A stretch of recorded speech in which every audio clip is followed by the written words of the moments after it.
My name is Cody Clare. I'm the shop manager here at the Grand Rapids location of Vault of Midnight. So the history behind the start of Vault of Midnight starts back in Ann Arbor in 1996. Two good friends, Curtis Sullivan, Steve Fodale, best friends, big fans of Spawn and some other comics and action figures. They decided that they wanted to open up a shop for themselves, something where they could kind of invite more of the community. Obviously, comic shops have had a long stigma of being kind of a little bit old, decrepit, a little bit dusty, places where you only go if you really know your comic lore and your history.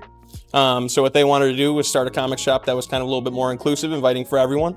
They opened that first shop in Ann Arbor in 1996. Was successful enough that we were able to open a location here in Grand Rapids in 2013. Then we opened our Detroit shop in 2017. So the main goal there is to just provide a space and a community for folks to come in and learn about comics, pick up comics of old and also stuff of new. We also carry a lot of like local creator and small press stuff. So everything we can do to get comics in the hands of people who have never seen them or touched them. We try to do everything we can to support the local community.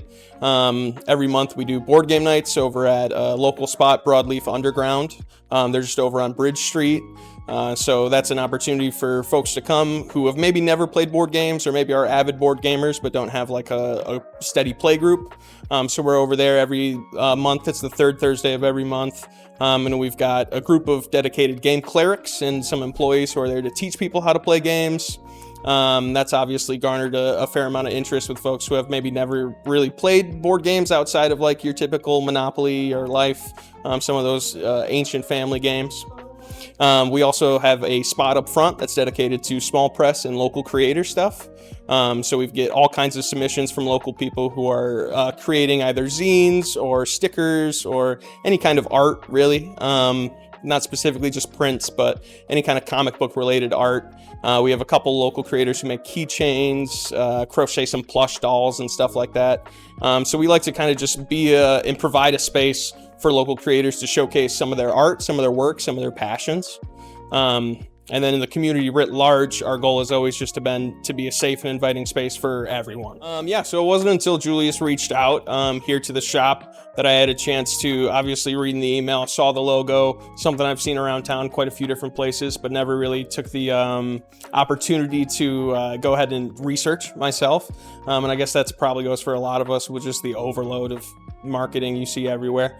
But as soon as we got that email from Julius interested in a partnership here at Vault, got a quick chance to kind of read through some of the promotional material, read through the website, and immediately it was something that I think aligned with our Vault of Midnight core values in terms of representation here in the shop, but also education. So obviously, specifically with the Redline t-shirts, I think it's no surprise that the U.S. government has done a number of things throughout our existence that were not great for a whole lot of people. And I think it's really important. We think at Vault of Midnight, we think it's really important that people are aware of these transgressions and familiar with it so that we can do everything in our opportunity to prevent those from happening again. If you're at all interested in coming on to check out Vault of Midnight a little bit closer and get an idea of what we're about, please come visit us here at the shop. If you got any interest in comics or anime or manga, whatever it might be, we'd be happy to chat about it with you here in the store. You can visit us at our game nights over at Broadleaf Underground. Those are the third Thursday of every month from 6 to 9 p.m. And if none of that interests you, come on down for Free Comic Book Day. It's the first Saturday in May. Come on down, get a bunch of free comics, meet a bunch of really cool people. We'll probably have some local creators out signing some books and stuff too, so you can meet people in the industry. If you've ever been interested in creating a comic, whether being a writer or an artist, whatever it might be, it's a good opportunity to chat with some folks who have been there and done that. You can follow us, everywhere online at Vault of Midnight.